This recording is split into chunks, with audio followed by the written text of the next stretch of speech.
Et c'est votre grande interview sur CNews et sur Europe 1. Bonjour Marine Le Pen. Bonjour. Merci d'être venue ce matin. Emmanuel Macron a choisi de se rendre en Nouvelle-Calédonie. A-t-il raison de se déplacer? Est-ce à vos yeux le seul moyen de restaurer l'ordre républicain? Après l'intégralité des erreurs qui ont été commises par le gouvernement, en effet, je ne voyais pas d'autre solution que de mettre en œuvre ce déplacement. Il n'est pas trop tard? Peut-être est-il trop tard. Oui, parce qu'en politique, c'est parfois comme ça. Quand le moment est passé, il est beaucoup plus difficile de rétablir les situations. Le gouvernement a commis un nombre d'erreurs absolument incalculables dans ce dossier de la Nouvelle-Calédonie. Et il est évident qu'aujourd'hui, venir chercher un accord compte tenu des violences absolument effroyables qui ont eu lieu, de la destruction de, dit-on, 70 à 80% du tissu économique de l'île, des gens qui ont absolument tout perdu. Ça va être très difficile de remettre tout le monde autour de la table. Bien sûr, mais est-ce que vous n'avez pas aussi commis des erreurs? Parce que ce processus du dégel du corps électoral est à l'origine de ces violences. Un processus que vous avez voté avec vos députés à l'Assemblée nationale pour ensuite dire finalement c'était irresponsable de le faire maintenant. Non, pardon, est-ce qu'il y a une incohérence de Marine Le Pen? D'abord, c'est pas après, c'est avant. Premièrement, nous n'avons aucune responsabilité dans l'intégralité du processus, que ce soit Matignon ou que ce soit Nouméa. Nous n'avons pas participé à cela, à la différence d'ailleurs de l'UMP, donc du RPR de l'époque. Premièrement. Deuxièmement, nous avons toujours été pour le dégel du corps électoral.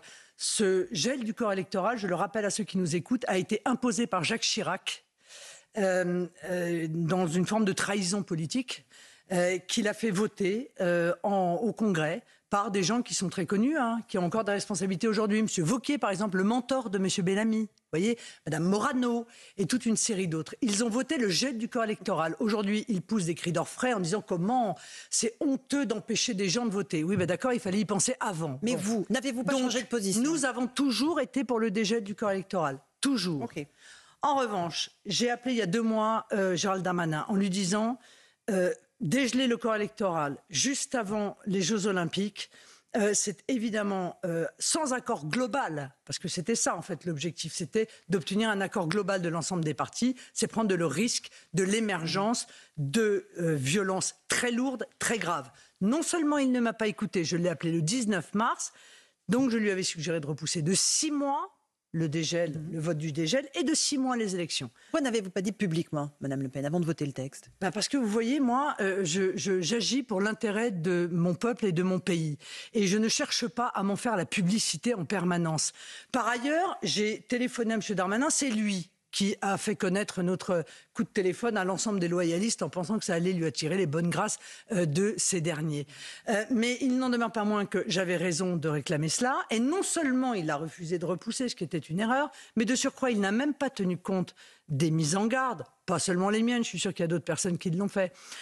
C'est-à-dire qu'il n'a pas mis en place les forces de sécurité nécessaires pour anticiper le risque de violence. Donc il est responsable, on doit le dire, il est responsable de cette situation. Encore une fois, aujourd'hui, il n'est pas impossible de remettre tout le monde autour de la table, mais ça ne va pas être simple. Vous proposez un référendum dans 40 ans, Marine Le Pen. Est-ce que ce n'est pas reculer devant les émeutiers, devant la violence? François-Xavier Bellamy, vous l'avez évoqué, dit que vous donnez raison à la violence. Que fera-t-elle demain si les banlieues étaient en feu? Serait-elle prête à tout lâcher? François-Xavier Bellamy est un faucheton. Voilà, je vous le dis très clairement. Parce que c'est sa famille politique qui a signé les accords de Nouméa dans lesquels il vendait la décolonisation aux Kanaks, d'accord? C'est eux qui ont gelé le corps électoral, empêchant les gens de voter si ils n'étaient pas arrivés avant 1998. C'est lui qui a soutenu l'année dernière la candidature au Sénat de M. Frogier, qui lui est pour la partition de la Nouvelle-Calédonie. C'est-à-dire que lui, il veut qu'on donne le Nord aux Kanaks et qu'on conserve le Sud. Alors que ce monsieur ne vienne pas nous parler de souveraineté et surtout pas de responsabilité dans ce dossier. Ce sont des hypocrites. Moi, je travaille depuis 2021 et je l'ai annoncé après le référendum, même avant d'ailleurs, le 3e référendum.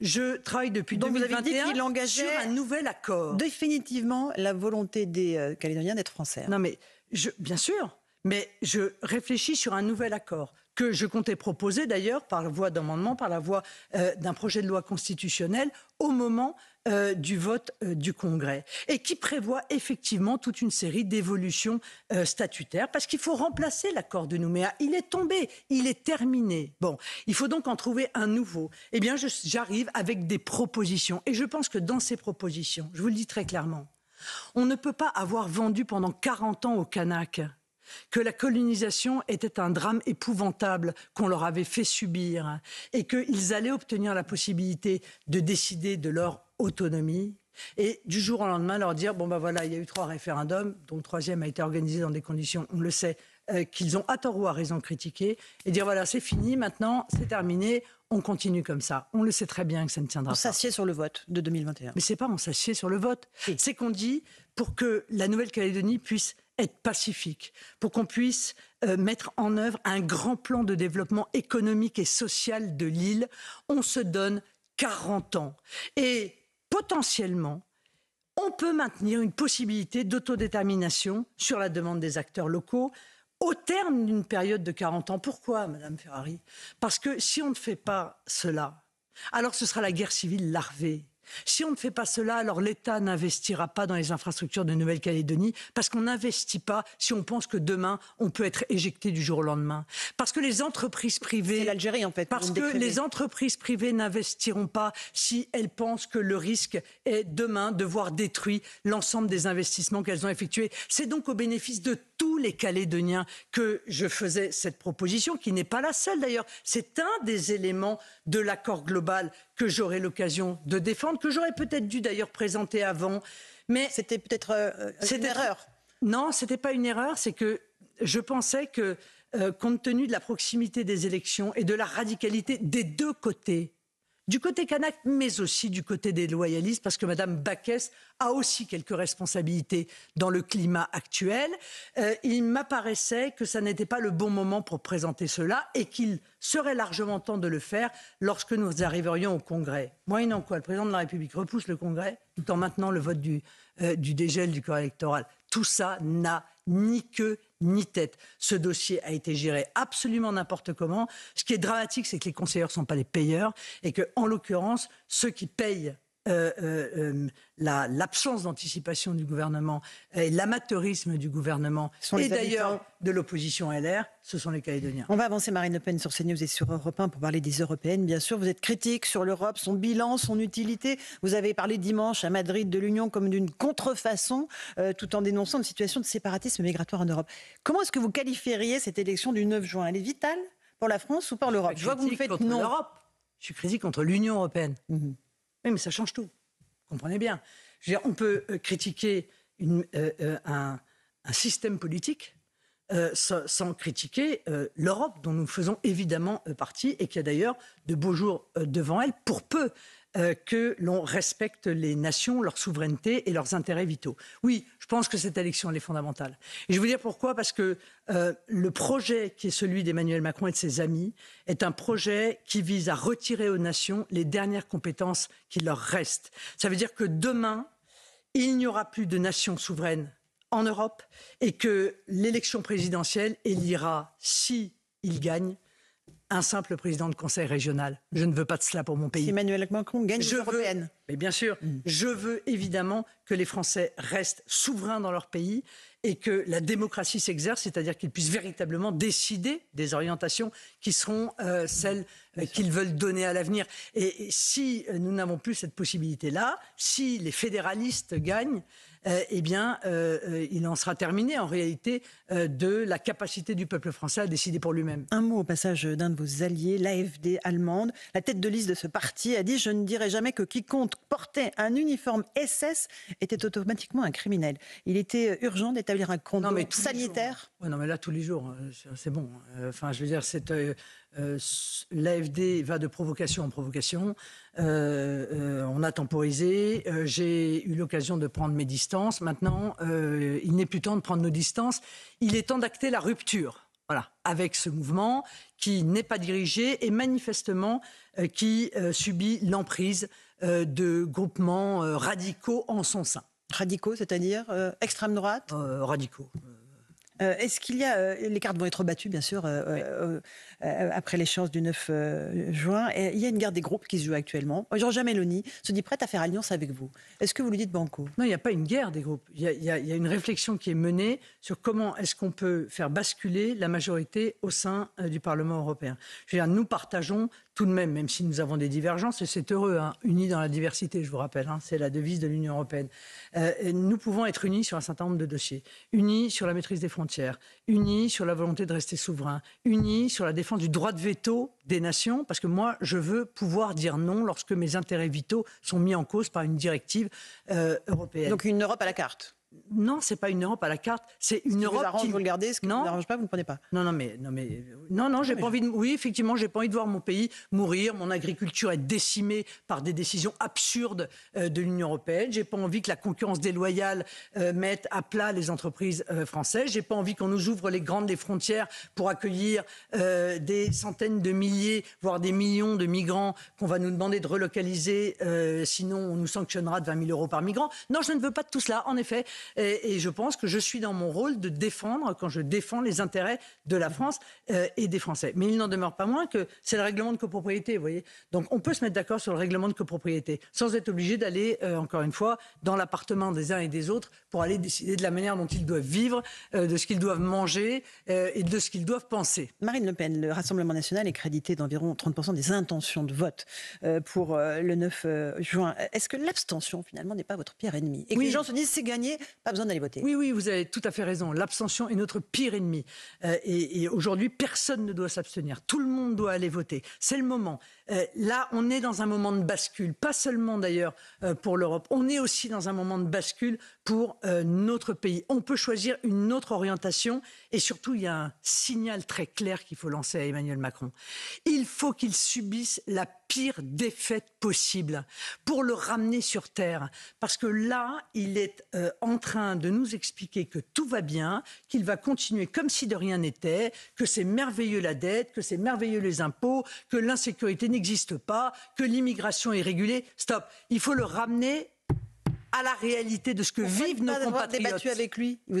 Pourquoi ne pas avoir débattu avec lui? Vous avez dit peut-être, mais en septembre. Non, c'est pas ce que j'ai dit. J'ai dit, écoutez, de deux choses l'une. Soit on débat en septembre de ce qu'il va faire dans les 3 prochaines années, parce qu'il faudra qu'il tienne compte des résultats des européennes. Soit on débat maintenant, mais alors à ce moment-là, il pose sa démission ou la dissolution sur la table, parce que sinon c'est trop facile. Bon, s'il s'engage dans la campagne européenne, alors il faut qu'il tienne compte des résultats des européennes, et s'il perd, il faut qu'il procède à la dissolution de l'Assemblée nationale, parce que c'est la Constitution française qui a offert... C'est un scrutin européen, on est d'accord. Et en quoi cela change-t-il quelque chose? Quel impact? Mais ça a un impact considérable. Pourquoi ça contraindrait à la dissolution? Mais enfin, ça a un impact considérable. Ça veut dire que les options qui sont les siennes ne sont pas partagées par les Français, et même qu'ils ne seraient partagées, d'après ce que disent les sondages, que par 15% des Français. Vous vous rendez compte? C'est-à-dire les accords de libre-échange qu'ils valident, les Français sont en désaccord. La politique d'immigration, les Français sont en désaccord. Le laxisme sécuritaire, les Français sont en désaccord. La politique énergétique qu'il a contribué à ruiner, les Français sont en désaccord. Donc, les Français sont en désaccord avec sa politique. Eh bien, dans ces cas-là, on revient aux urnes. Dans une démocratie, c'est comme ça que ça fonctionne. Quand il y a une crise politique, on revient aux urnes parce que seul le peuple est souverain. Marine Le Pen, j'imagine que vous pensez déjà à 2027. Dans ce cadre-là, est-ce que l'union des droites, est-ce que vous êtes prête à la faire, notamment avec d'autres partis? Je pense aux Républicains, mais ce que vous venez de dire de François-Xavier Bellamy, ça va être compliqué. Reconquête, est-ce que vous tendez la main à Marion Maréchal, qui pourrait avoir des velléités de revenir au Rassemblement national? Je ne crois pas à l'union des droites, je n'y ai jamais cru. Jamais. Je ne suis pas là pour faire l'union des droites, je suis là pour faire l'union des Français. Je ne suis pas là pour faire l'union des droites. Je ne vais pas m'enfermer dans un camp politique. Je veux dire, j'ai vocation, si les Français me font cette confiance, à être à un poste qui fera de moi la présidente de tous les Français, quelle que soit leur option politique, quel que soit leur parcours politique, quel que soit leur âge, quelle que soit leur classe sociale, quelle que soit leur origine, leur religion. C'est ça, être un président de la République. Donc, j'ai vocation à rassembler tous les Français pour sauver notre pays d'un effondrement qu'aujourd'hui, chacun constate avec une grande tristesse. Ça n'est pas une fatalité. Tout cela est la conséquence de décisions politiques absurde. Il suffit de prendre les bonnes décisions politiques pour que notre pays se redresse et regarde à nouveau l'avenir avec le sourire. Mais vous seriez prête à ouvrir les bras à votre nièce, Marion Maréchal, si elle décidait de revenir? Oui ou non? Ouvrir les bras à tous les gens de bonne volonté, voilà, tous ceux qui considèrent qu'ils ont envie de mettre leur énergie, leur patriotisme, voilà, au bénéfice d'un combat qui est un combat essentiel et qu'il faut mener maintenant, parce que, je veux dire, notre pire ennemi, c'est peut-être l'abstention, mais c'est aussi le temps qui passe, parce que chaque jour qui passe, en réalité, notre pays va de plus en plus mal. Les piliers qui le fondent sont en train de s'affaiblir, et voilà, oui, on est impatient. La sécurité, un mot, il y a un hommage national qui va être rendu aujourd'hui à Caen aux 2 agents pénitentiaires qui ont été tués la semaine dernière dans l'Eure. Le fugitif est toujours en cavale. Est-ce que vous auriez souhaité qu'Emmanuel Macron préside cet hommage? C'est Gabriel Attal qui va y aller, évidemment, étant donné que le président est en Nouvelle-Calédonie. Non, moi, ce que j'aurais souhaité, c'est que le Premier ministre fasse de cet hommage national un hommage où il invite l'intégralité des sensibilités politiques pour que nous puissions tous exprimer à ces agents pénitentiaires, à leurs familles, mais aussi à tous les agents pénitentiaires qui aujourd'hui se sentent abandonnés, se sentent trahis dans des conditions éminemment difficiles, le soutien de l'ensemble de la nation. Jordan Bardella, était notre invité il y a 2 jours. Est-ce qu'il y a une compétition entre vous deux, Marine Le Pen? Non, pas du tout. Un sondage donne devant vous comme meilleur opposant. Tant mieux, je suis ravie. Il y a une belle complémentarité, je crois, entre nous. Et moi, j'ai besoin, puisque vous le savez, j'ai indiqué que si les Français m'élisaient présidente de la République, je le prendrai comme Premier ministre. J'ai besoin d'avoir un Premier ministre populaire. Donc je me réjouis de cette popularité et en plus, je la trouve particulièrement méritée. En septembre, vous serez jugé dans l'affaire des assistants parlementaires européens. Au même moment, il entamera, lui, un parcours des librairies pour son autobiographie. Est-ce que c'est un concours de circonstances, un hasard de calendrier? Et est-ce que vous redoutez qu'une peine d'inéligibilité soit prononcée contre vous? Alors, je réponds très clairement, il ne faut pas croire ce qu'il y a dans le canard. Je ne savais même pas que le livre sortait en septembre. Voilà. Mais je le dirai évidemment avec très grand plaisir. Je ne peux pas imaginer que des magistrats, pour une affaire dont je persiste à penser qu'elle a été montée de toutes pièces pour des raisons politiques, puissent empêcher une candidate à la présidentielle donnée aujourd'hui potentiellement gagnante de pouvoir être élue par les Français. Merci beaucoup Marine Le Pen. C'était votre grande interview sur CNews et sur Europe 1.